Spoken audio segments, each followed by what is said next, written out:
It is Monday, September 9th, 2024. This is another edition of Football Today. I've got Bobby Skinner, Justin Penik. I am Chris Rose. Producer Mikey is along for the ride as well, as week one is nearly fully complete. Man, oh man, it was so good to have the sport back. I'm always curious how you guys watch football on Sundays. I know how I do it. I'm at NFL Network all day. Penik, what do you do? I watch the Giants on Sunday. And then I catch up on everything else afterwards. So that's that's how it goes. Sunday Night Football was really fun. So obviously, whenever the Giants aren't playing, then I loved watching Sunday Night Football. That's going to be the first game that we're going to start talking about. Any national primetime game I'm locked into, but I watch the Giants. I get disappointed, and then I'm like, oh, thank God, there's better football to watch at night. Yeah. Okay. Well, Bobby, I know his drill. And a quick reminder that Football Today is presented to you by our friends Captain Morgan. It is the official rum, spicy rum of the NFL. So we're going to break down all the action we saw Friday, Sunday, into Sunday night. And we're going to get it going with the Sunday night game. It is time for the La Vida Más Fina Game of the Week, brought to you by Corona. So we'll take you back to the wild card rematch in Motown. Rams, Lions. It was a good one. 26-20, your final. The Lions a winner in overtime as they took the opening kick of overtime, marched 70 yards, and won it on a David Montgomery touchdown run. My biggest takeaway, Bobby Skinner, is the fact that it took them 60-plus minutes, and I'm talking about the Lions, to take on the identity of their coach offensively and finally run it down the Rams' throat. Oh, it was nasty. I mean, like you said, a 70-yard drive. It was 60 rushing yards. And then a 10-yard swing pass to the running back. Like they just started mashing it down. Do you feel better or worse about the Lions? Because, Stafford had to deal with a lot of stuff. He was unconscious, good and bad with a little bad sprinkled in. Like there's reasons for optimism, but like the Rams did shut down Amon-Ra and Laporta for the most part. But then you have Jameson Williams. It's like, oh my gosh, if he can get you even 60 yards per game, that's insane for what this team is. So they started slow, but I do feel pretty good about the Lions team. And like you said, like their identity, run the damn ball, smash it down their throat, and that's what they did. Yeah, I mean, you should feel fine about it. Like you don't get extra pretty points. This isn't the college ranking system. A win is a win and a loss is a loss. So for all the people that are like, man, the Rams should feel good about that loss. Really? They had a freaking lead with 2 minutes to go. And then people are like, well, they didn't win the coin toss in overtime, so it seems unfair. And they did really well without their offensive line.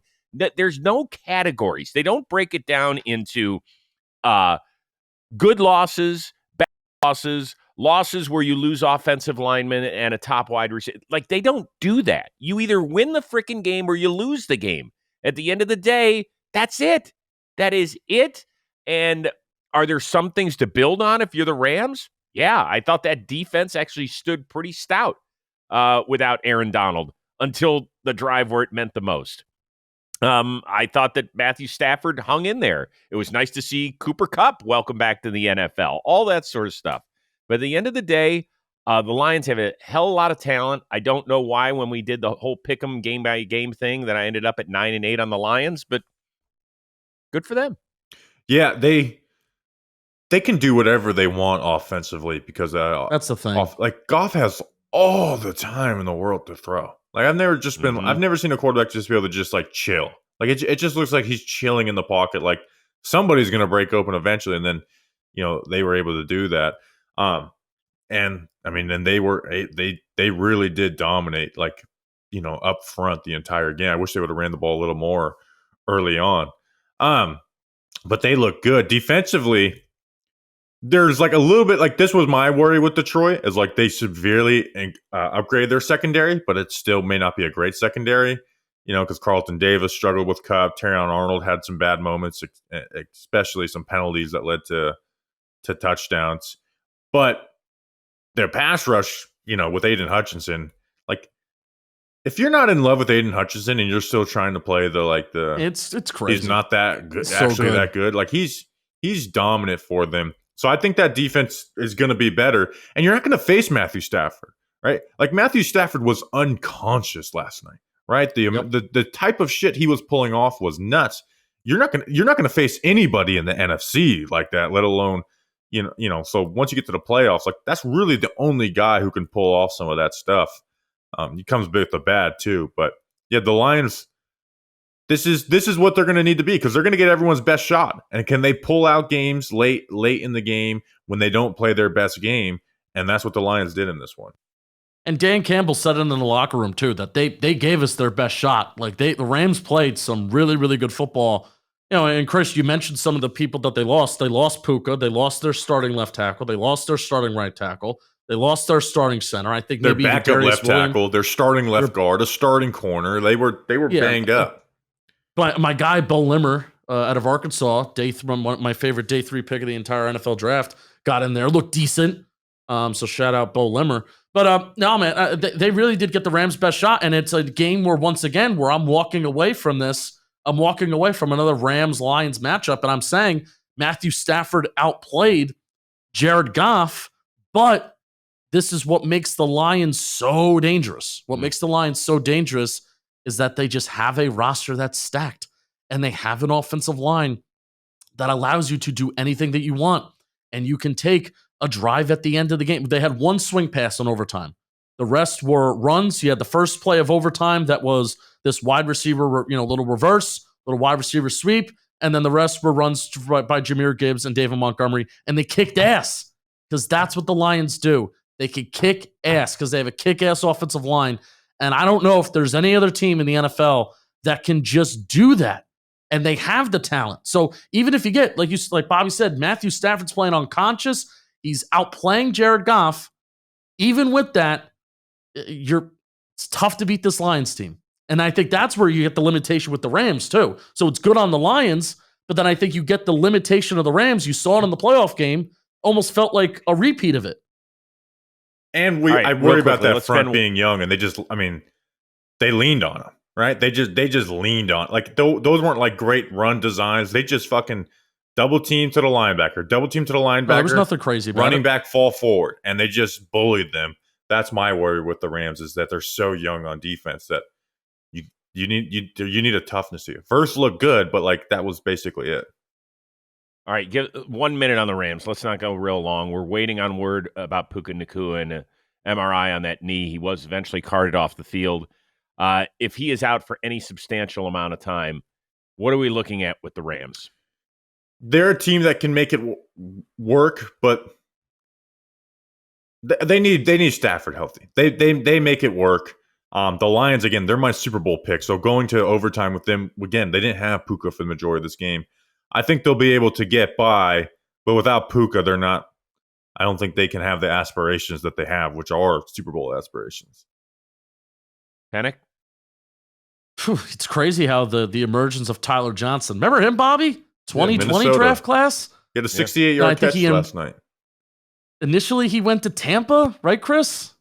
Yeah. No, so, he was a guy who I thought could do something in this league, and he's been kind of MIA for 4 years. So it was cool to see an emergence of him, DeMarcus Robinson. So it's obviously not going to be the same. You even saw Puka last night, just the toughness and the ability to get the yards after contact and yards after the catch. And there's not going to be a lot of guys that are going to kind of bring that kind of toughness that you see what he could do as a blocker. But even you saw, like, McVay's going to make it work. These are two teams in the Rams and the Lions, and why it's so fun to see them match up all the time. These are two teams that utilize motion in very similar ways, where it was just motion every play. Like I'm pretty sure this was the game that saw the most motion in the next gen era. Since they've been keeping track of that. The wide receivers that are blocking, the condensed formations that allow you to get space after the snap. It's just so fun to watch these two teams go up against each other. I think McVay, even if Puka's out for a little while, McVay is just going to make it work with his personnel and what he wants to accomplish on offense. So once again, the Lions take care of the Rams in a wild card game rematch. Next Sunday, the Lions have a divisional round rematch at home against Baker Mayfield, whom we'll talk about a little bit later, and the Tampa Bay Buccaneers. So that was the game of the week. It was brought to you by Corona. You know what? We always try to be Corona. I got one next to me for the show. That away, baby. That away. So here's what we mean. The screen at Justin's forehead if he keeps looking at me like that. No, don't do that. Treat it nice. because it will treat you nice. The three of us have our favorite football teams. For Bobby and Justin, it's the Giants. For me, it's the Browns. They don't win every single week. They definitely did not win on Sunday. Stop it. But when they lose, we are still loving the game. We're passionate about it. We love our football because we love seeing the deep ball or maybe a third and short conversion, or maybe you just love hanging out, tailgating in the parking lot. Whatever it is, there's always something to cheer for. And the best beer to pair with awesome moments, it is Corona. Corona is all about finding the maximum amount of joy within every moment of the game. Win or lose, at home, on the road, it is the perfect beer to go along with watching football and all the moments that come along with it. I love throwing a little slice of lime in mine and doing that. You don't have to. You can choose it any way you want it to go down. So cheers to everybody who loves the game beyond the scoreboard. Corona, for the fans who never lose, get yours at ordercorona.com for 21 and over. Relax responsibly. Corona Extra Beer, imported by Crown Imports, Chicago, Illinois. You'll be glad you did. I actually had a Corona in line while watching this game. So that's, I'm a responsible drinker, but when I responsibly drink, it is always Corona. So I was very excited when I found out we had this sponsorship.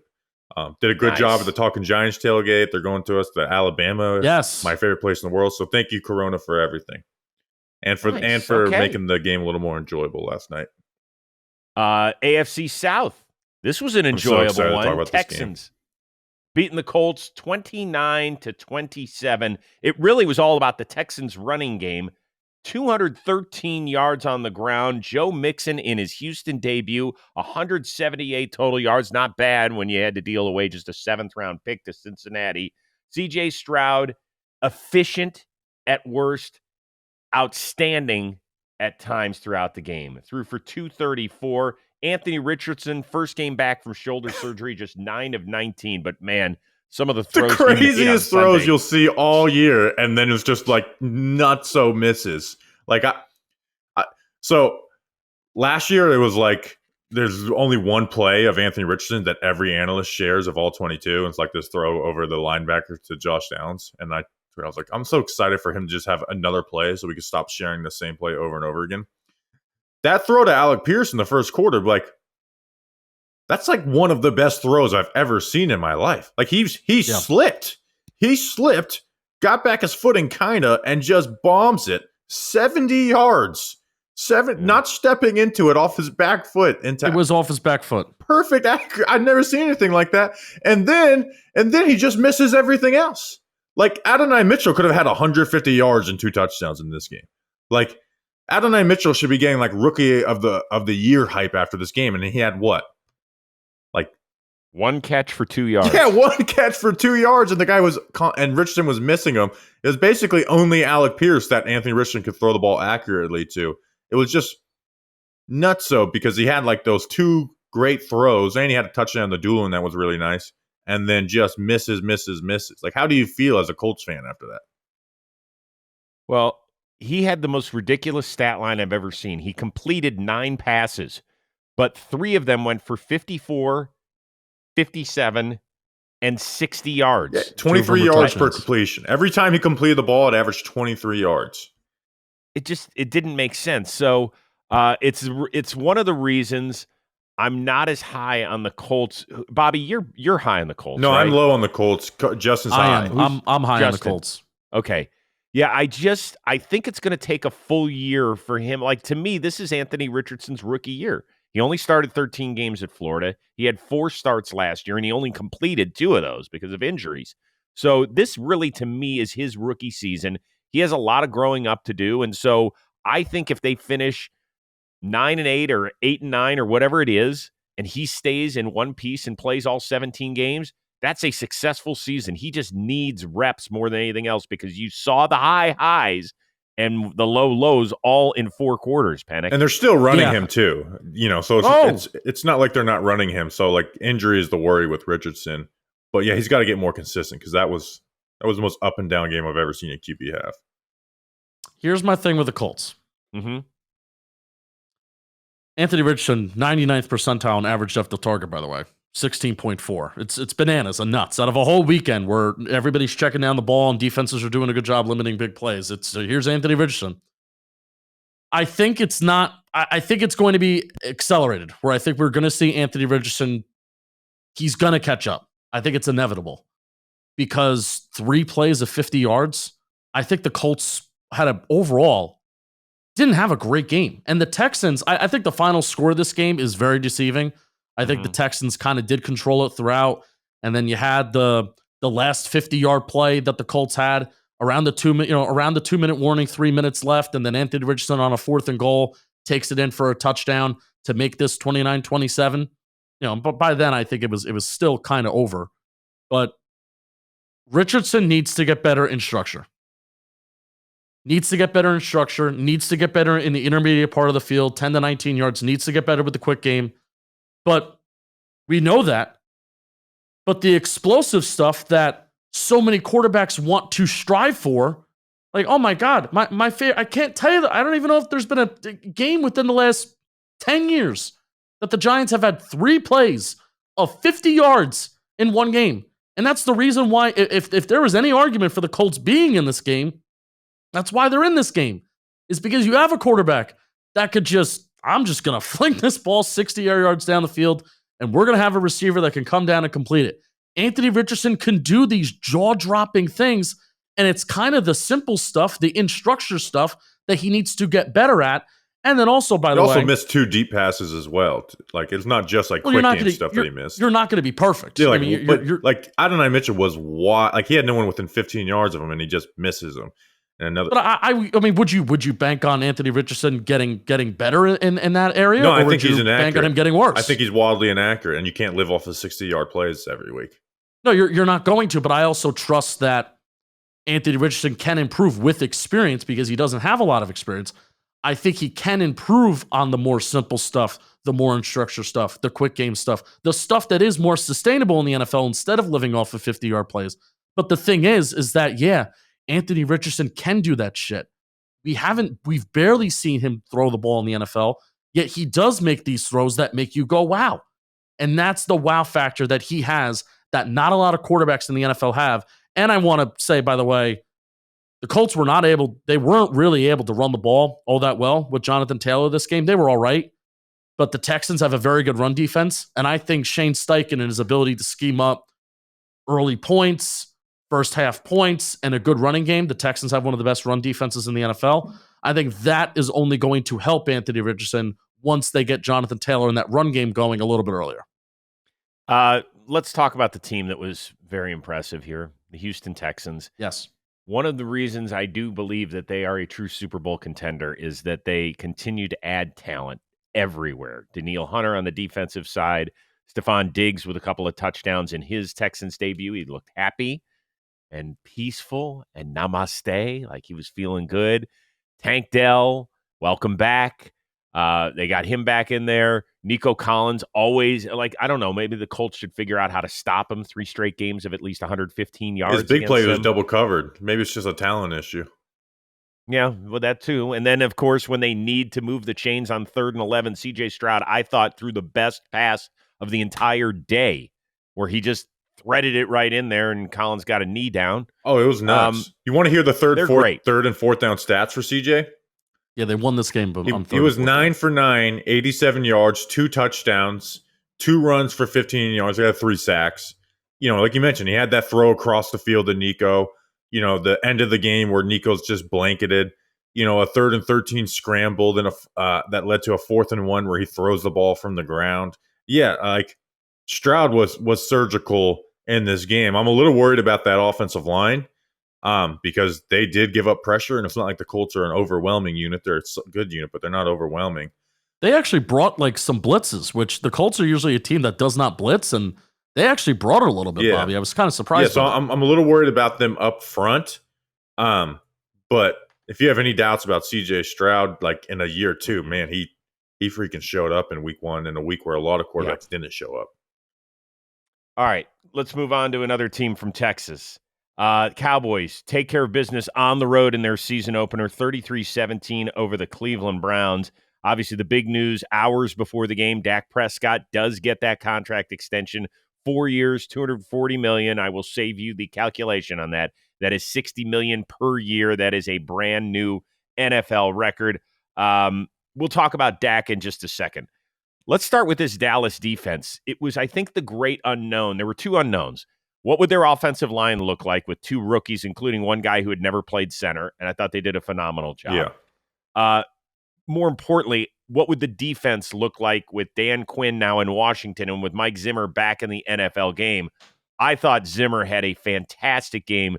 They were applying pressure. I mean, they had more hits on Deshaun Watson than any team did against a quarterback on Sunday. Bobby, I thought that Zimmer called a great game. Oh, yeah, he played to their strengths. You know, moving Micah Parsons all over the field. Like you mentioned, he had the sack, 5 quarterback hits.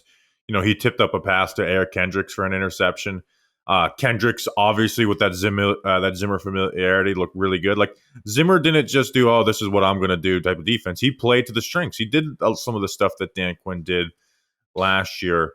So, yeah, that Dallas defense looked really good. Even though, that rookie Kalen Carson, the corner, like, he had an up-and-down game, but, like, I'm kind of impressed with him.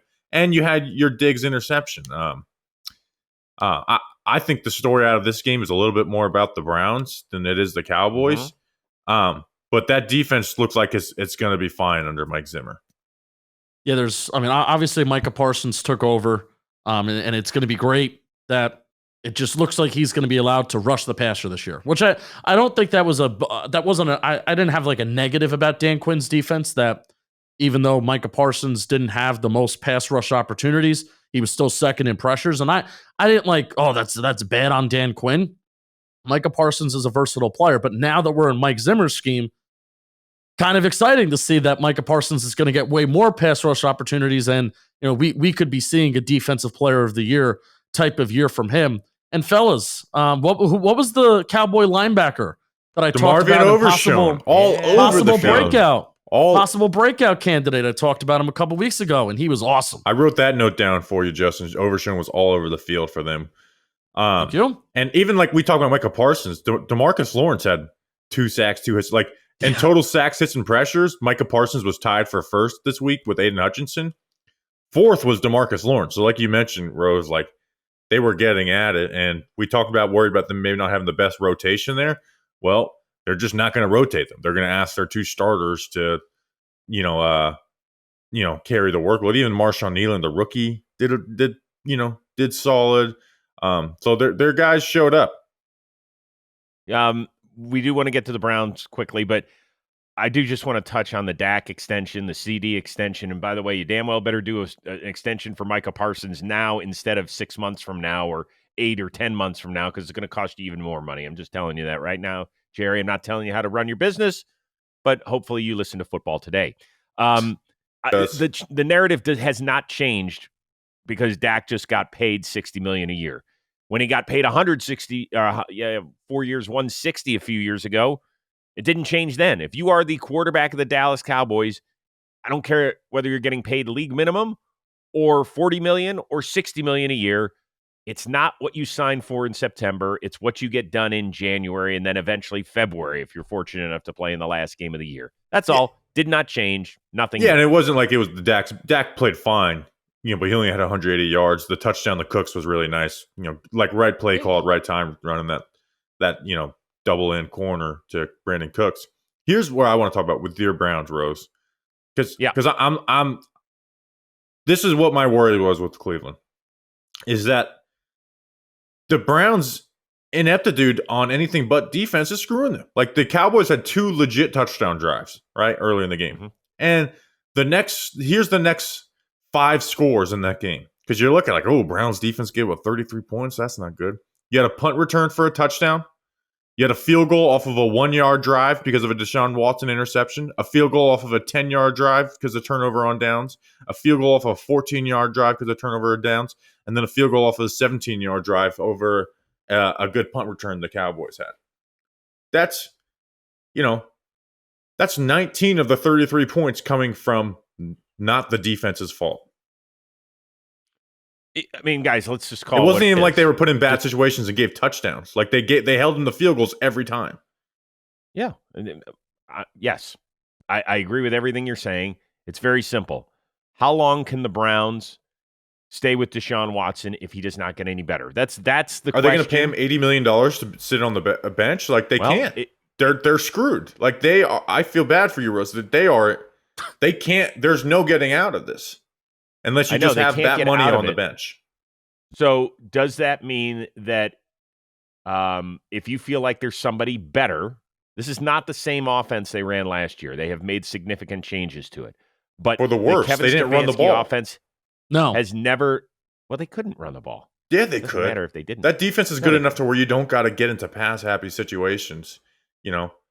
I know, but they handed off 14 times compared to 50 dropbacks. That's crazy. That's got to be the worst ratio in the league. Nobody cares about the run-pass ratio. What they saw was last year a guy come off of his couch who had been throwing passes to his dad and brother, come in and run the Stefanski offense better than it had ever been run before. You cannot unsee that. So once you see it, you think it can be done. Deshaun Watson has no anticipatory skills. He is not throwing to spots. If a guy is not wide open, the minute that the play starts to break down, it's over. It's over. I don't know where this happened. He used to be a good quarterback. When the Browns traded for him, they thought the last thing they thought they were going to have to worry about was his ability. Now, what is he? Like, if he were a free agent right now, if Deshaun Watson was available to every team right now, how many teams would take him? Well, with the baggage, none. Without the baggage, you'd get a handful of teams believing. Be like the Russell Wilson. But I mean, he was taking sacks he took a sack on 4th down. Throwing in the double coverage, throwing duds whenever he was in pressure, running around like his head was cut off. Like it was awful. And any hope of getting him back to even above average it's got to be. I mean, it's gone in Cleveland land, right? It's gone. Like has it been accepted that this is just what he is? So then what do? You can't throw away seasons. You're throwing away Myles Garrett's career because what? I mean, so it's a bad decision, perhaps a horrific decision. You have to keep playing. But here's the thing is, I mean, like I think the only thing is you can hope. Like maybe if you get like a top draft pick, you take a quarterback and you just sit him on the bench. But let's look at his contract over the next few years. You can't do it. You can't do it, guys. You can look at whatever numbers you can. You cannot get rid of him. So that's fine. What you can do is replace him. You have Jameis Winston. You have Dorian Thompson-Robinson, whom you think is better than probably most of the rest of the league thinks. So your choices aren't, well, I mean, what are they not going to play the games? Are they not going to play the games? We have to play him because he's the highest paid player? Like, that's a terrible way to run your business. Because here's the thing. But that's the way NFL teams work. That's what they do. This is such not always. Wait, but not always. Here's the thing. This is such a bad decision. Like, I honestly do think we're going to look back at this Deshaun Watson trade, acquisition, and then extension. We're going to look back at it as the worst trade and contract in sports history. And I don't think that point is being talked about enough. Of course it is. Justin, everybody has talked about it. Here's the point, is that everybody likes to say, well, this is the problem. This is the problem. It's what we do in the world. Like, nobody ever comes up with solutions. So you have solutions. Jameis Winston can win games for you in the NFL. Yeah. Is he the best option? No, but he might be the best option right now for the Browns. So if you think that Jameis Winston, it's the stupidest thing. Here's what their solution should be. Because he gets paid the most, he has to play? For this year, that's the dumbest thing I've ever heard. For this year, they can go with Jameis Winston, who's, would be one of the worst starters in the NFL still. The solution is you keep Myles Garrett and you start selling off every fucking asset you have and get ready for 3 years from now when this contract is finally off the books. That would be. Because you can't ask this defense to be this good consistently. It's impossible to play defense like this.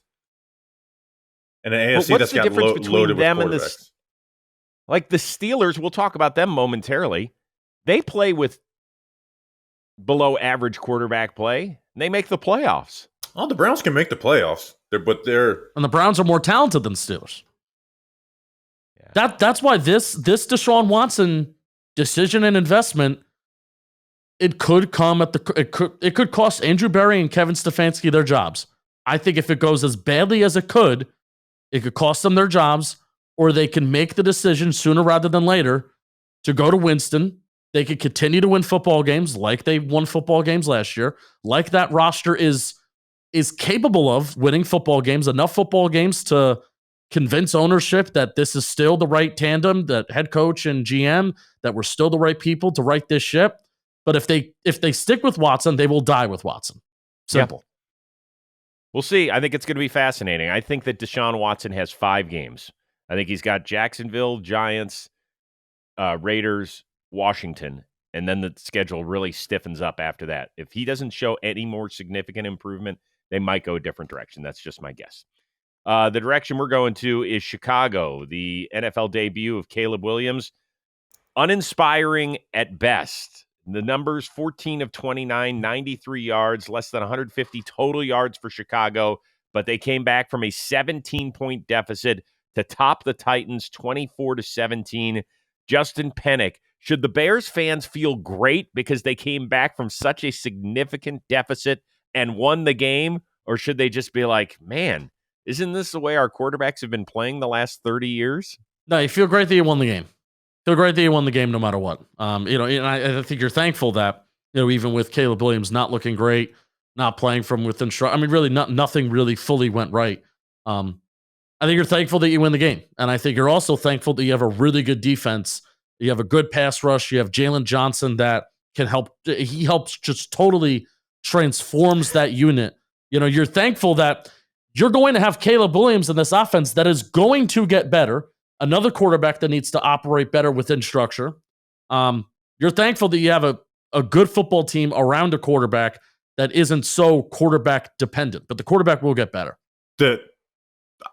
Before we talk about full on Caleb Williams, be thankful that you have the fucking cornerback duo that I dream of when Jalen Johnson and Tyreek Stevenson. Jalen Johnson, you know how many yards he was targeted 3 times. Here's what those 3 targets were: a negative 2-yard pass, a pass breakup where he could have intercepted it, and then the game-ending interception. And then Tyreek Stevenson, who did give up a touchdown to Chig, he had the pick 6, was 3 of 9 when targeted. So that's what you should be thankful for, is that you may have one of the best cornerback duo in the NFL if you're the Chicago Bears. And there's a lot more going for that defense than just that. With Caleb, I'm not worried because he didn't look he had 2 deep touchdowns where he just flat out missed. Right? I don't think anyone's worried about Caleb Williams' accuracy. Has anyone ever, expressed worry about his accuracy? So, there was a couple times where he escaped a little too early, but he didn't look lost. It was just really bad results, some tight coverage by the Tennessee Titans and firing the ball in there. So no panic for me on the Caleb Williams front, but I am disappointed with that performance. Well, it's all about, I mentioned earlier about Anthony Richardson and getting reps. If you can get reps and win a game and put up 24 points without the offense scoring a touchdown, that is a freaking bonus, man. Now, I don't know what's going to happen next week against the Houston Texans. They could get dusted. They could go walk back 1-1 and lose by 20 points. And, oh, by the way, Rome Odunze, who had, I believe, only 1 catch in his NFL debut for 11 yards, is getting his knee looked at. He's getting an MRI, so hopefully he's okay. But this is Chicago fans, this should not dampen your feelings at all. I mean, you have got life in your franchise. You have got arguably the most talented quarterback you've had under center in 50 years. And that's exciting. And the fact that your defense and special teams won you a game, great. Take it. Yeah. Andrew Billings and Gervon Dexter. Dude, those are 2 guys from the interior. They balled on the interior, and the Titans defensive tackles did. That, you got to feel good. TJ Edwards and Edmonds were balling on that defense. And hey, credit Ryan Poles. Right, I haven't always given Ryan Poles the most credit in the world for the Panthers being idiots and giving them all these picks, but they traded a 6th-round pick for Darrell Taylor from the Seahawks at the end of camp. 2 sacks, 2 tackles for loss. He was flying off of the corner, and they desperately needed that. Right, they desperately needed somebody opposite of Montez Sweat, and they went out and did that. So credit to them. And Gervon Dexter and Andrew Billings, they weren't just balling. They made Peter Skoronski. You know who he was? A 1st-round pick a year ago. They made him look like a bust. That Bears defense is ready to go. You mentioned the special teams coordinators. Let's give a shout out to him. His name is Richard Hightower. On the Titans end, they may not love Colt Anderson as their special teams coordinator so much. Maybe I got that mixed up. But yeah, that defense is ready to go. You promoted one guy and you fired another guy, so be careful when you're calling dudes out. Yeah, the people who are listening know if you're the Bears fan, like people may look at this as like, oh, you're a delusional fan. I am saying Caleb Williams is not playing worse than that. We're not, even if he throws some interceptions, we're not having that type of game again. So get ready, NFL. So like I'm over the freaking moon if I'm a Bears fan, because I am saying shit that most usually is delusional, but it's true. Caleb Williams is not playing like that every week. Yeah. DeMarcus Walker also had 4 quarterback hits. He's another edge. And any defensive player that just puts on the number 52 for the Chicago Bears, you immediately just become a great player. So that's the key. I suppose that's a Khalil Mack reference. Yeah, and you got to be traded. I'm trying to think of another 52 for the the Chicago Bears. Keep thinking on it. There's got to be someone from the 86 team. All right, anyways. Well, anyway. By the way, Will Levis, he's already a nominee for worst pass of the season. He fell to his knees. What the hell are we doing throwing a backhanded pass 20 yards toward the sideline? What? I mean, he called it a bonehead play. I don't think he did himself enough justice on that one. He should have come up with something better, because that was the people who have made bonehead plays over the years are like, no, that doesn't fit in our category. That was way worse. Yeah. Backup center Larry Rubens was number 52 on the 86 team. Okay. I'm frustrated with Will Levis because I put in some hope into Will, and I mean, he totally let you down, right? It was just stupidity. Now, and here's the thing: the run game worked for the Titans. Like Callahan and Son, they've got that run game working. Like it was insane to see how they did that. And then defensively, you are really happy for the Titans. So it's like all the things that we were excited about for the Titans with like the new coaching staff, getting Callahan, that offensive line, worried about the offensive line pass blocking wise, looks good except for Will Levis, and Latham didn't look good in pass protection, and Skoronski didn't look good.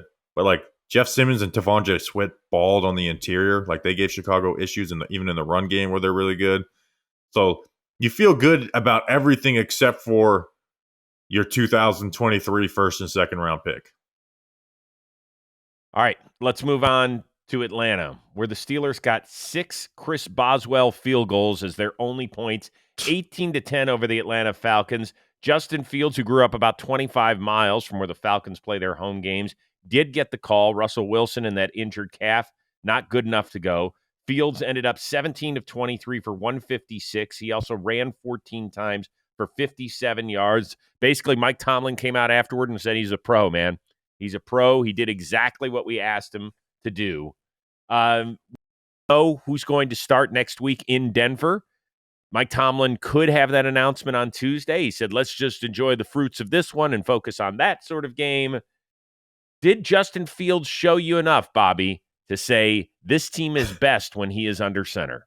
I don't know. Maybe that, but no. He didn't. It was the Steelers' offense was a meme. It was Justin Fields didn't throw a single pass over the middle, a single one. Nope. They had between like the 10 to 30 range, he was 1 of 3. Everything was short to the sidelines, and then deep attempts to George Pickens, which was like what put the points on the board for them offensively was the deep pass of so that they were a meme of what we expect out of the Steelers' offense under Justin Fields, where it was like, I can't see the middle of the field. I'm going to throw a couple of nice deep balls that get you brought in, and I'm going to run the ball as many times as I complete the ball. 14 runs, 17 completions.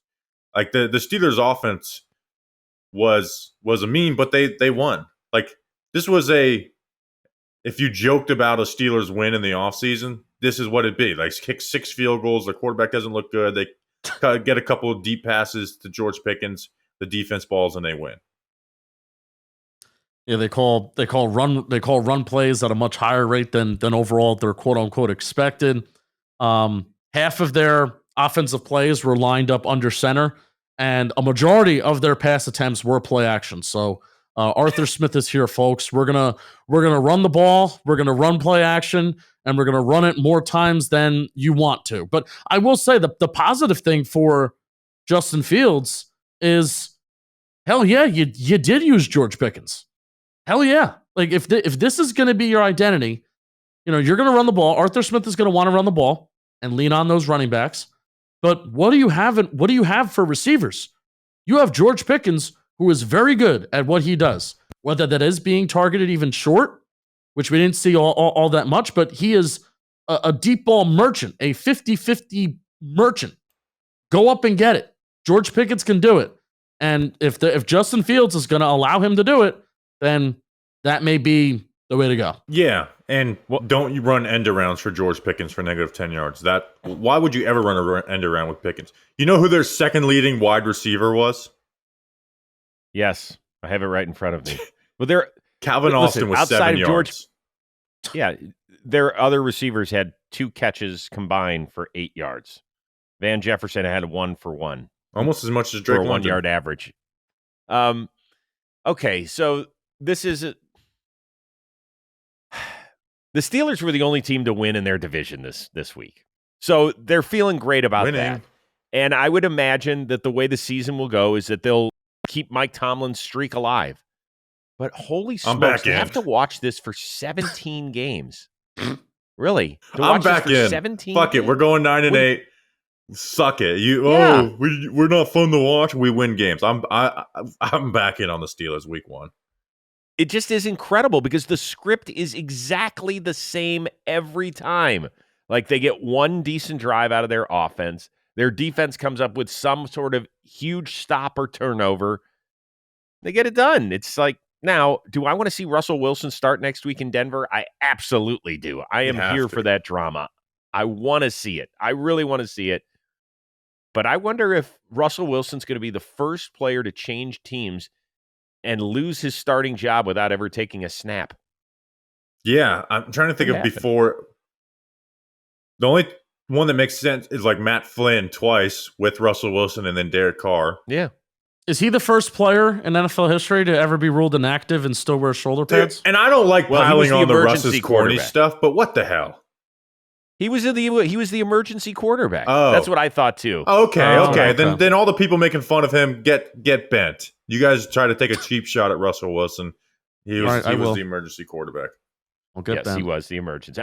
Because I thought it too. I was like, wait, isn't he inactive? And then one of our researchers, Tony, was like, he's the emergency guy. So he has I said, fair enough. You guys cracking jokes at this man's expense. Made me almost do it too. I don't know how he's going to make it. Well, for the Steelers, shocker, TJ Watt took over the game. Oh, he dominated. He was nuts. He had like 2 great plays taken away by penalties too. Yeah. Whether or not he was offsides is debatable, but they called it. Kirk Cousins, horrific offensive performance by the Atlanta Falcons in his debut. 16-26, a $155. Drake London, 3 targets, 2 catches, 15 yards. Are you worried about him, man? Because that was ugly. Like, he does not look comfortable. He's not moving at all. The ball he's panicking under pressure. Like, are we worried that Cousins coming off the injury is just not it? Like, I'm willing to give him grace. It was the first game back. They didn't play him in the preseason either, I don't believe. So I'll give him a little grace, but that wasn't just like bad game Kirk Cousins. That was like this looks really, really bad type of bad. Well, yeah, you have to give a guy switching teams coming off a major injury like that. You have to give him a little leeway. But once again, it's part of the whole drafting Michael Penik's 8th overall dynamic. I didn't think it was possible, but will that narrative, Justin, if Kirk Cousins doesn't play well the first month, people are going to say, well, okay. Such the a first complicated month, people are already doing it. I know it's a complicated situation. You can't. You have to ride. You have to ride with Kirk. Now the thing with me is, I don't know. I'm not a quarterback expert. I'm certainly not a doctor. I'm not that smart. But the main thing with me is I know a lot of power, where velocity comes from when you're throwing a football, comes from your legs. It comes from your hips, right? Kind of exploding into it. And that is an area The most concerning thing is that is an area where I did not see Kirk Cousins relying on his legs and his lower body to put velocity on footballs where some balls are falling flat and we're just flat out inaccurate. That's the biggest worry, right? If you told me he had 155 yards, a touchdown, 2 interceptions, I would have went into that like, yeah, bad game, but let's see it. When I watched it, I was like, this is actually concerning that it's injury based and that he's not comfortable at all. Again, I will give him some grace. I'm not going to declare it over because it was the first game, but boy, it's got to look better quick because the Penik, like, forget the people calling for Peniks. They might just fucking do it. Like, if it's that bad week in, week out. Oh, boy. All right. We got a ton more games still to go. They're all coming your way. However, we first have this word from Justin Penik. Oh, boy. Here's what I have to talk about. I got to talk about the DraftKings and the DraftKings Sportsbook. TD Tutty taking it to the house. Whatever you call a touchdown, they matter more at the DraftKings Sportsbook, an official sports betting partner of the NFL right now. All new customers who bet just $5 will instantly get $250 in bonus bets plus 1 month of NFL Plus Premium. Oh my God, I'm having so much fun on NFL Plus Premium. I'm typing in players' names like this morning. DeMarvion Overshown. Boom. Show me all of his tackles. Clipped them up. And I'm ready to do a short on it and how he dominated the Cleveland Browns. Now that's something we can all celebrate. That's $250 in bonus bets instantly and 1 month of NFL Plus Premium after betting just $5. And also, did you know that the DraftKings Sportsbook is the place for touchdowns? Bet your anytime touchdowns. Bet your first scores. Have a lot of fun. And a bet that I have in tonight for the Monday Night Football game, you'll see if it pans out or not. I have Aaron Rodgers has his over-under for rushing yards is 2.5. I think he's going to get over 2.5 rushing yards. So download the DraftKings Sportsbook app now. New customers use promo code football today. Bet just $5 on any wager and get $250 in bonus bets instantly. That's promo code football today. All one word, only at the DraftKings Sportsbook. You'll be glad you did, Bobby Skinner. Be glad you did. All right, we continue on. I know this game felt like it was a lifetime ago, but we did have our first ever game in the Southern Hemisphere in Sao Paulo, Brazil. Eagles take care of the Packers. 34-29 was the final. Obviously, the biggest news to come out of it is Jordan Love's injury. MCL, so it's not as bad as first feared, but it sounds like it's going to be a multi-week injury. As of right now, Malik Willis, you're the next man up. We hear they're flirting with Ryan Tannehill at this point. How worried are you overall, Justin, about the Packers' season if Love is down for, say, a month? They might go 0-5. They can't play Malik Willis. They'll lose all 4 games. Yeah, Malik Willis is not good. I know. Let alone Twitter, not good. Whatever. He's just you can't play him. Yeah, he does. So I'm worried. In a competitive NFC North, I'm very worried. You know, even the Vikings kicking the ass of the Giants, and them thinking, oh, the Vikings have a tough schedule. They could be a team that fights. Now there's so many teams that make the playoffs now that I think the Packers could survive a month if they lean on the run game, if their defense is improved. Sign Tannehill. Yeah, that's what they have to do. They can't go into a whole month. Maybe you can go into one game, but you can't go into a whole month without Jordan Love with Malik Willis. Can't do it. I cannot believe that they didn't sign Tannehill immediately, like when they got off the plane, if not before then, because it would have given you at least a couple extra days of prep. He's a guy that's been around for a dozen years. I imagine that he can pick up offenses quickly. He's been in LaFleur's offense too. Right. Great point. So now, if there's ever a time to lose your quarterback, this is the time for Green Bay. Their next 4 are home against the Colts, at Tennessee, home against the Vikings, at the Rams, and then home against Arizona. So that's the next 5 games. Those are games where you just have to you really want to be 3-3 at worst after 6 games at this point. They can do that.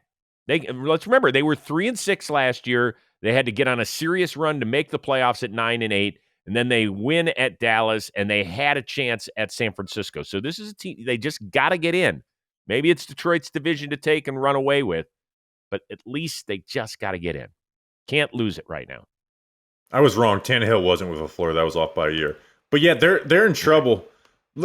let's talk about Love's performance, anyways. Was that worrisome to you? Because I don't know if worrisome. I mean, I don't get worried after week one. Yeah, and I've seen him with have that one stinker last year, individual even game. in the good stretch. Like that Yeah, Giants Monday so- Night Football game, it was pretty similar to that. And then he balled like every other game sandwiched by that. But it wasn't very good. No, it wasn't great, but I'm not really worried. And they did put up 29 points. I do want to give some credit to the Eagles. So many teams, we just read off the stats for the Atlanta Falcons, quote unquote, playmakers. Here's what the Eagles did with their playmakers. Devontae Smith, 7 for 84. A.J. Brown, 5 for 119. Dallas Goedert, 4 for 31. And Saquon touched it 26 times. Cover your ears, guys. Sorry about that. Who? So it's not like who are our playmakers? Let's figure it out. No, they got the ball to their playmakers, and they did serious damage. And that's To their kudos GM's to credit, Kellen like Moore every and that guy staff. on their team's a playmaker. But yeah, that's what they did. AJ Brown is the guy who just wins you games, right? He has the 67-yard touchdown over 100 yards, and the offensive line looked really good. Cam Jurgens did really well. Mekhi Becton did good at his first game at guard in the NFL, and they were able to run it at will, the same way they did with DeAndre Swift last year and Miles Sanders the year before. Really good running team. I had to throw a little shot in there. They're too talented to fail offensively, but I am also. Are you worried about Hurts though too? Because he had, the interceptions, or the interception. One more should be the fumble on the tush, but like the tush push isn't as successful. Are you worried about Philly at all? Because it didn't look the cleanest either. Well, let's talk about it, because I think you brought up a great point where they're too talented. Where even in a game where Jalen Hurts looks sloppy and doesn't look great, they still put up all these points. And all that we talked about this offseason is when teams blitz the Packers, or when teams blitz the Eagles, that's a recipe for success against them. And then Jalen Hurts under pressure. So I actually have both of those categories if you want to hear it. The Packers only blitzed Jalen Hurts 7 times. Well, why only 7 times? I thought that's what you're supposed to do. Well, Hurts was 6 for 7, 91 yards, and 1 touchdown. And that was the Saquon Barkley touchdown, the wheel route out of the backfield. That was the touchdown. 6 for 7, 91 yards, and 1 touchdown. So I guess the Packers might have looked at that being like, hey, maybe let's stop blitzing here. Now, just because you blitz on a play doesn't mean that you get pressure. So let's look at Jalen Hurts under pressure.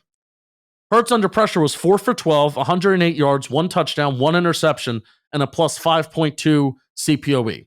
Now, the completion percentage isn't great, but a lot of quarterbacks under pressure, their completion percentages aren't great. But there was a big play in there. There was the bad interception to Xavier McKinney. So, yes, that still is there. The decision-making under pressure is still there, but a pretty positive CPOE completion percentage over expected.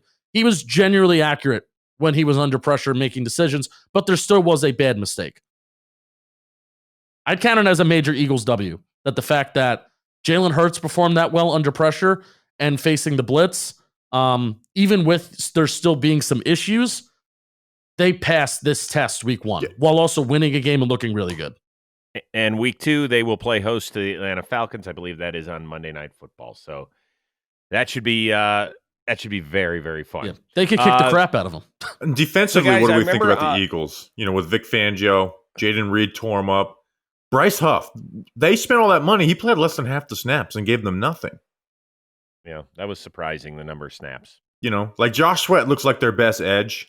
Jalen Carter, like you saw the good, like where he had maybe 2 of the best snaps of the game, but he also looked gassed and ineffective at times too. Maybe Zach Bond can keep it up, but some of the, if Huff is only playing less than half the snaps, I mean, they're not able to play to their potential there. Oh, if I'm an opposing offense, by the way, Bobby, who's the player that you're targeting in that secondary over and over again? Let's see if we're thinking the same thing. Are you talking about Chauncey Gardner deep or like, yeah Chauncey Gardner? Yeah. Chauncey Gardner-Johnson. Like just, I am targeting him and trying to expose him as much as possible.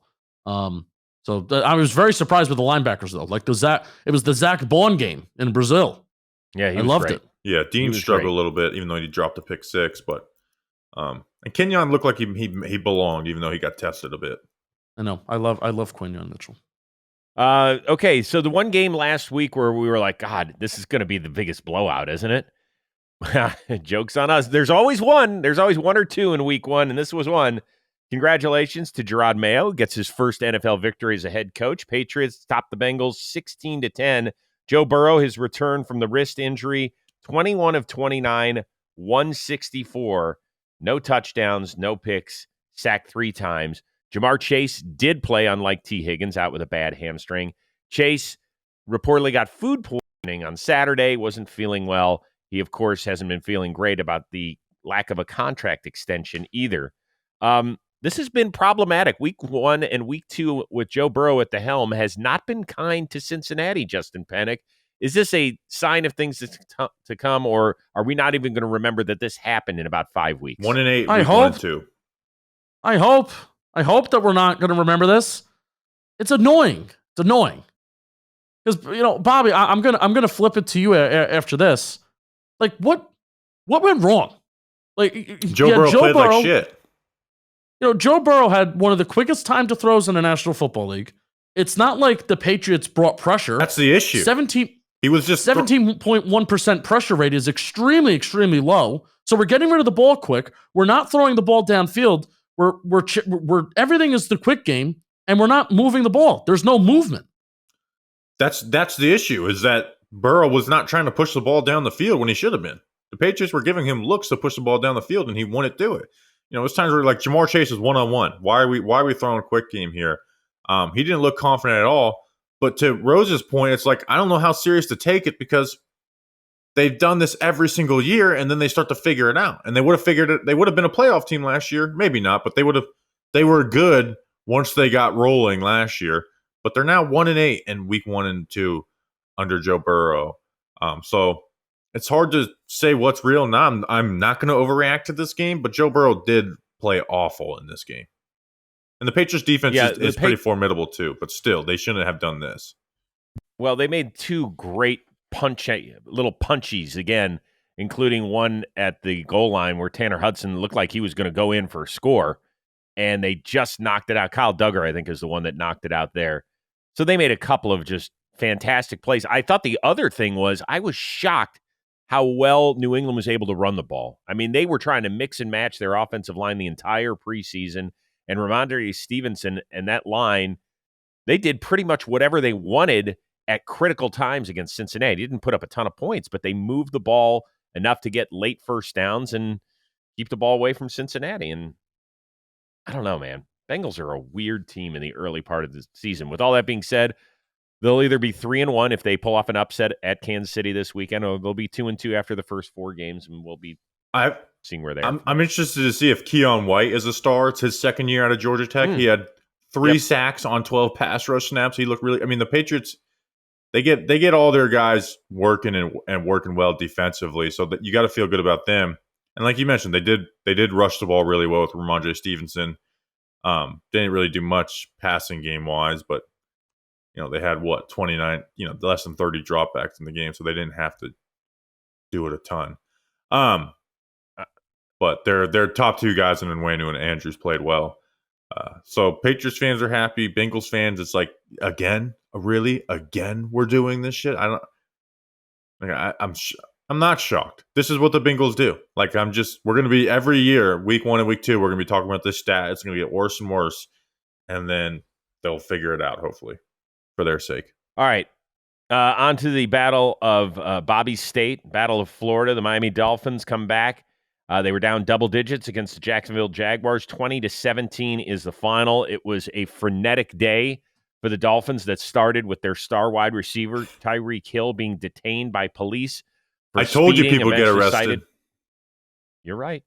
And reckless driving, eventually face down, hands cuffed behind his back. Calais Campbell, his teammate who stopped to see what was going on, also handcuffed and detained by police. In fact, one of the police officers involved in this incident has already been placed on administrative leave. There is a massive investigation going on. And, Tyreek Hill had a very interesting post-game press conference. As far as on the field, this game changed when Travis Etienne fumbled while going in for yet another touchdown. I believe it was a 10-point lead at that point for Jacksonville. they probably would have put this one away. And instead, Etienne has to live with this for a full week. He touched the ball 325 times this season ago and did not lose a fumble. Here, he's going in for a touchdown, and the game changed right there, Bobby. Yeah, I mean, the Jags quite literally just choked this game away. And like you mentioned, Etienne didn't fumble this year. I think did he have a couple fumbles the year before? I know he had one in the game I watched. I think it was an issue like 2 years ago. Yeah, they choked this game away, and I thought they should have put the game a little bit more in Trevor Lawrence's hands down this stretch. But I'm surprised Miami pulled this one out in the end because it looked like it was over. Did you see that touchdown throw to Brian Thomas? It was great. Oh my God, it's unbelievable. Also, sick. Mike McDaniel has found a new wrinkle, right? So, tell me. Tim Hasselbeck actually did a good breakdown of it last night, where they motion that guy out, right? So the defense is like, hey, we got to play the run, so we got to be on that, but we have to protect the middle of the field. So they motion that guy out. The linebackers play up the run. The safety crashes down, and they pump fake right there, and then Tyreek Hill runs behind that, and he has that 80-yard touchdown where he runs away. So Mike McDaniel's found a new wrinkle. Tua didn't look amazing in this game, but even if he did, I think we're all waiting a little bit to give full assessments on what we think of the Miami Dolphins.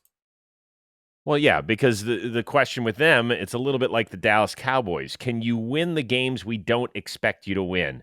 Right? Didn't they go 1-4 against teams that either had winning records or something? Well, even that, it was just Tua played awful in those games too. Right. And so that's what we're waiting for. This was one where I think all of us had Miami going into it.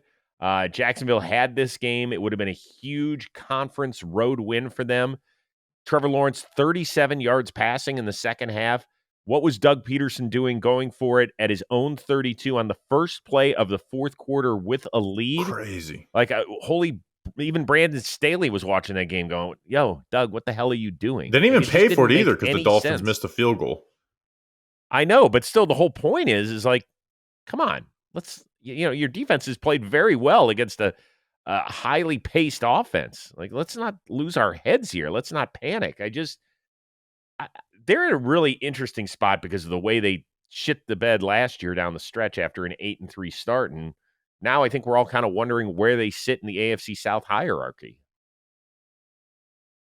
Yeah. Now, I thought the Dolphins had the potential to blow the Jags out in this game, so I guess you feel a little better coming out than you did in, at least me. But yeah, this was and they kind of took the ball out of Trevor Lawrence's hands too, which I feel like Trevor Lawrence did look good yesterday. So, but I do think these are two teams we're waiting a little bit to judge. At least I am.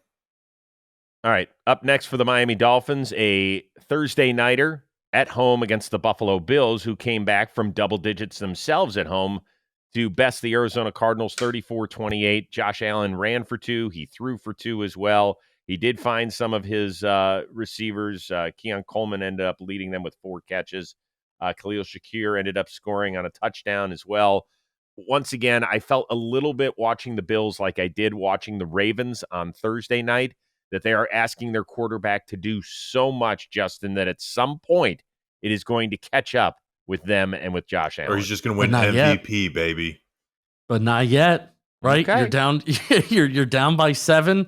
At half, and felt like one point that the Cardinals are controlling it, and then it's like, all right, Josh Allen cracks his knuckles and let me take over, do what I do, and I believe 2 rushing touchdowns, 2 passing touchdowns, and my fantasy football team is thanking you in 2 leagues that I took you first after week 1. So I'm interested. I really want to go back and watch this game to see how both offenses were successful. I think this was one of the higher scoring games of the weekends, and we're excited about this Cardinals offense, and I think we're also excited to see how the Bills are going to do. I think scoring 34 points against the Cardinals is nothing to really celebrate about if you're the Bills, because the Cardinals defense I don't think is going to be very good. But it would have been a really bad talking point though if we're walking away from week 1. Good for the Cardinals, but really bad for the Bills. It's like, man, did you really just lose week 1 to the Cardinals at home? This is how we're going to start off this year's campaign. But until I see that, when Josh Allen takes over a game, Until I see him fully fail, I'm going to believe that he can do it, and I'm not going to fully criticize the Bills in having that approach. I'm just not. It's his world. Marvin Harrison Jr., my pick for Offensive Rookie of the Year. He's got a little ground to make up after a one-catch, 4-yard performance. He was wide open at the end of the game. Kyler Murray did not see him. Would have been the go-ahead touchdown with about a minute to go. I still don't understand how we can't get certain guys open in this sport. I don't know. I thought all in all for Arizona, there were some encouraging signs. Congratulations, DJ Dallas. You're the first dynamic kickoff return touchdown ever. I love DJ That's Dallas. awesome. You always have that. Yeah. So that's that. Well, I want to ask you about Thursday this. night's going to be really interesting. Yeah. Because at the end of the day, Josh Allen had to play a little superhero. We've talked about the Bills' new look. They ran the ball 33 times. They threw it 23 times. Again, on a team with Josh Allen.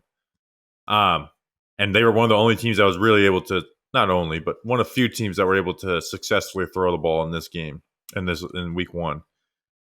Do they kind of stick with this, or are they going to get a little more drop back heavy with Josh Allen? Because I think they're going to take this as like, look, our game plan worked. We ended up putting 31 points. We didn't, we're not the reason the defense gave up some points. They're going to feel good about it because the run game didn't look great outside of Allen. Josh Allen ran it 9 times. I would need to go back and count how many of those were scrambles. Yeah, it was like there was like 4 or 5. So again, I guess it evens out a little bit, but it's still pretty like you wouldn't think that James Cook still averaged under 4 yards per carry. Yeah, you would think a Josh Allen team is at least 60-40 pass run. It's going to be interesting to see how much the Joe Brady new Bills attack goes throughout the year, and if that comes under heat if they're not doing what they need to. Here's the mentality. And this is why I love to look at first half splits versus second half splits, or even quarter by quarter splits. Get a lead. Easier said than done, but the best teams in the NFL and how the Packers were able to sustain their second year success, the second half success from last year, how the Cowboys were able to kick ass from start to finish last year, is they get these early leads. And then if you want to be a team that, hey, let's get this early lead with Josh Allen, let's snap our fingers, be explosive, use Josh Allen, pass on early downs early in the game, and then once we get that 7-point lead, that 10-point lead, now we're talking about James Cook, time of possession, churning out clock. That's what I think the Bills' mentality has to be on the offensive side of the ball, not the other way around, where we're running the ball early on and then relying on Josh Allen having to come back in these games. That's not a fun formula. On the flip side of the Bills, too, 3 sacks, 3 tackles for a loss, a forced fumble for Greg Rousseau. Start respecting him. Von Miller looked a lot better. Which last year was like, is this the end? He looked explosive. He was able to get around the corner. I think that's something that we went into the year with the Bills, kind of just writing off Von Miller and making fun of how they're having to cut so many people because of him. But if you get a nice little duo with him and Rousseau, you feel a lot better about that defense too, especially now they don't have Milano. So it was good to see Von Miller looked not like his old self, but not like last year at least. Well, coming up on our next show, we will set the tone by breaking down the Thursday nighter, Buffalo at Miami for week 2. That'll be a lot of fun. All right, boys, sorry about it. I know you guys have already done a lot of work on the Talking Giants side of things. Vikings 28, Giants 6. The uniforms were horrendous. The play by your team was worse. Sam Darnold completed his first 12 passes. I'm not doing this to beat up on you guys. I'm just reporting facts here. I love you guys. It could not have been a worse day for your boys, and probably not a better one for Minnesota, which is a team that does not have J.J. McCarthy this year at all, but does have a very, very good coach who knows how to game plan football, I think. You guys okay? No, man, it sucks. It sucks that every year with like can't like just punch back a little bit. It was Daniel Jones was not someone that everyone loved before the injury, but post injury he just looks awful. This team is a mess. There's like Joe Shane and Brian Dable are going to start feeling the heat pretty quick. Like we haven't really known the vitriol that's going to come for them because think about it just in Giants land. You had Eli Manning for all those years. And no matter how many people wanted Eli Manning gone at the end, he was still the hero, right? It would never be personal. The vitriol that's going to come for it's year 6 for Daniel Jones. The people are so tired of it. There's going to be a lot of heat. And I do think they are going to make a change at some point to Locke, which I don't feel good about that either. And there's issues within the team. Jalen Hyatt's, pissy about his role. And, as having, not happy about that. There's just a lot of it's already starting. Malik Neighbors, and day one, he says, "I don't know what that guy's doing back there." That's what he said. To defend Jones, I think he's just being like, "I'm not watching the quarterback when I'm." Yes, I do. I agree with that. Hey, Neighbors is on pace for 84 catches, 1,100 yards, and 0 touchdowns. Rookie of the year? I don't know. Oh God, are you all right, Justin? Yeah, I mean, I think season's over. And that's not Rose. I know you're going to roll your eyes at me, Rose. I know you're going to roll your eyes at me. No, I feel bad for you. But I kind of just think, they're going to make the move to Locke within the next couple weeks. I really think they are. They could even do it after if they lose to Washington. Because I thought I viewed the Giants in the same weight class as Minnesota, and clearly they're not. And now you got to move them down a weight class to Washington, and I'm including teams like the Carolina Panthers, maybe even the Las Vegas Raiders, all in like this possible top 5 pick territory. You got to move the Giants down. And if you're losing to Washington, that is in that conversation for a top 5 pick already, they're going to move to Locke for week 3. I'm kind of confident in it. That'll be against my Cleveland Browns. I can't wait. I'm sure you guys will continue to watch every snap that Quinn Ewers and Texas Longhorns take this year. Let's move on. We're going to do these last few pretty quickly. Saints beat up on the Panthers 47-10. Boring, that ass whipping? Yeah. Didn't I say that the Panthers were going to be more exciting to watch than the Saints? I think I said that. Well, you guys are anti-Saints agenda. I'm pro-Saints agenda. The Panthers are done.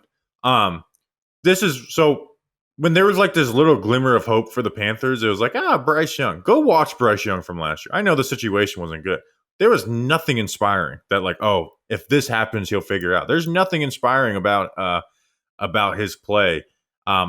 It's over. And then here's the real killer. They lost their best player to injury. Derek Brown's out. That's could be a year thing. Brutal. So I feel bad for the people in Carolina, and they have the worst owner in the NFL too. And then the Saints, baby, Derek Carr smacking people around. I love it. Was talking shit to J.C. Horn. He was moving the ball around. Told him you gave up 3 touchdowns. Oh, that defense. I talk about Greg Rousseau having 3 sacks and 3 tackles for a loss. He's tied for. Oh yeah, talk about this guy. He's tied for the league lead in this. You know who is tied with? I don't know, a freaking cornerback for the New Orleans Saints. My guy, Alontae Taylor. So that defense is still here, still smacking people. I'm excited for it. And this was a game where Chris Olave had 11 yards, by the way, too. By the way, Bryce Young turned it over on the Panthers' first snap of the entire season. Tone setter, maybe.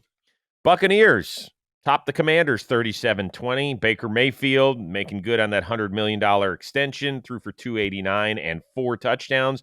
Jaden Daniels showed flashes in his NFL debut, threw for 184, also led the team with 88 yards on the ground, which is something that I worry about with him because we saw it at LSU. He ran for 1,100 yards last year, but he also took some serious shots, and that was against boys. These are men that are going to be hitting him. I just don't want to see kind of what happened to RG3 happen with him before we have a chance to see just how good Jaden Daniels can be, right, Justin?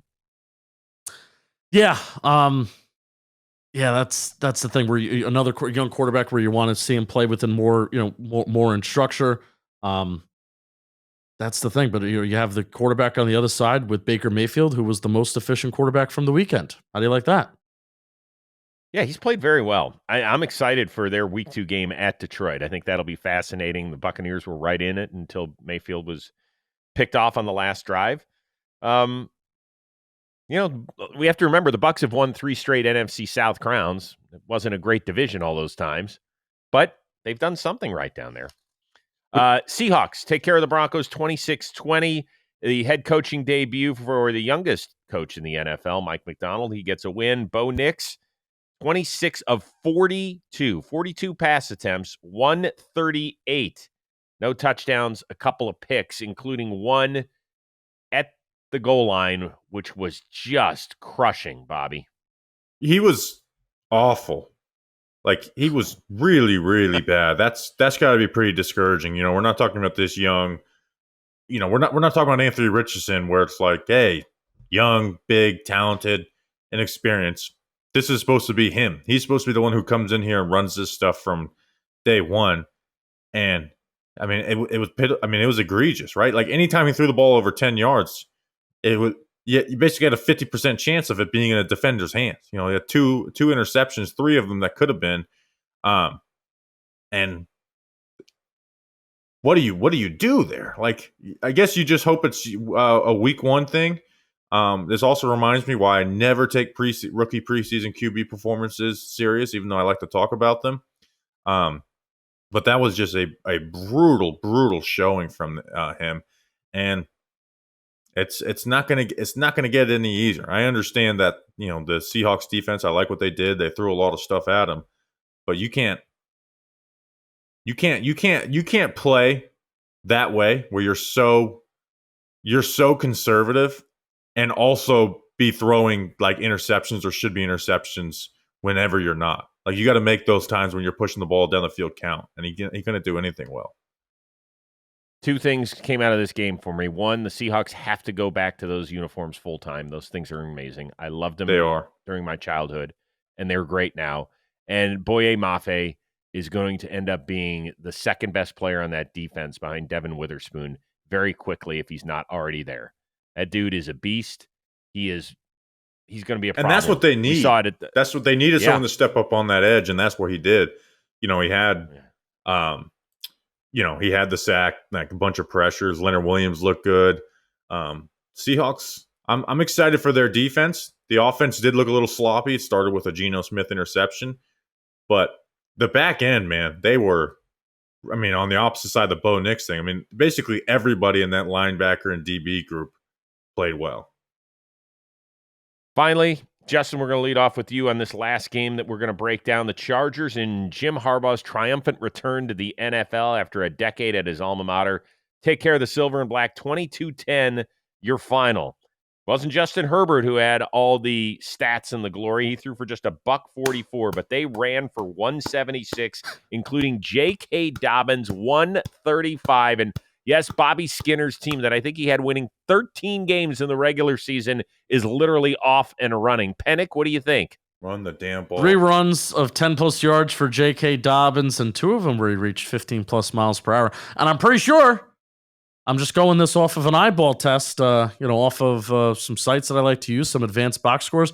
Pretty sure the Chargers, one of the only teams in the NFL that were more efficient when they ran the ball than threw the ball, Bobby Skinner. So Bobby Skinner has officially won. No, and this was a game that was kind of they ran for 180 yards and over 7 yards a pop. That's shocking, guys. But this was a game that the Raiders kind of controlled it through, I would say, the second quarter, and that's when I was really into this game. Going up until halftime, and the Raiders were kind of controlling it, but then the Chargers, they put their foot on the gas as fast as you could be in a run first team, and they controlled the second half of the game. I think Khalil Mack, Joey Bosa looked pretty good. They looked decent. When Justin Herbert puts up a JJ McCarthy stat line. I'm just happy. Jesse Minter, good defensive coach. Who would have thought that they'd get the most out of that pass rush? Khalil against the Las Vegas Raiders. Khalil Mack good. Is Joey Bosa good? No, you can't. Like I said, I think the Raiders suck. And I'm glad that their fans aren't delusional anymore after week 1, thinking that they were going to be good. They are a bad team, but this was just the first step for the Chargers. Get some of that, rust off, the Jim Harbaugh NFL rust. I'm all in. We win 1-0. There's only one way. It sucks that the teams I like the most have the smallest fan bases, because I could really, usually in media, people like kind of play at the. No, you love the Bears. They played. Yeah, okay, I love the Bears. You're right. There's only one way we can end this show. What's that? Chris Rose, who's got it better than us? Nobody? That's right. I have to leave that for Jim because he just, by the way, if you haven't had a chance to check out his post-game locker room talk, go do it. He's all over the place. It might have been the best thing of the weekend. Yeah, it is. It's incredible. He just was fantastic. All right. So that is week 1 basically in the books. Whew. Coming out later this week, we will break down the Thursday night game between the Bills and the Dolphins, get you all set for a weekend, which should be fascinating. Some early season contests. Saints, Cowboys could be interesting. Bengals, Chiefs. We've seen that play out in the AFC title game in recent years, but it's always a ton of fun. So for producer Mikey, shout out to you, Justin Penik, Bobby Skinner, I am Chris Rose. Thanks for tuning in to Football Today, presented to you by Captain Morgan, the official rum of the NFL.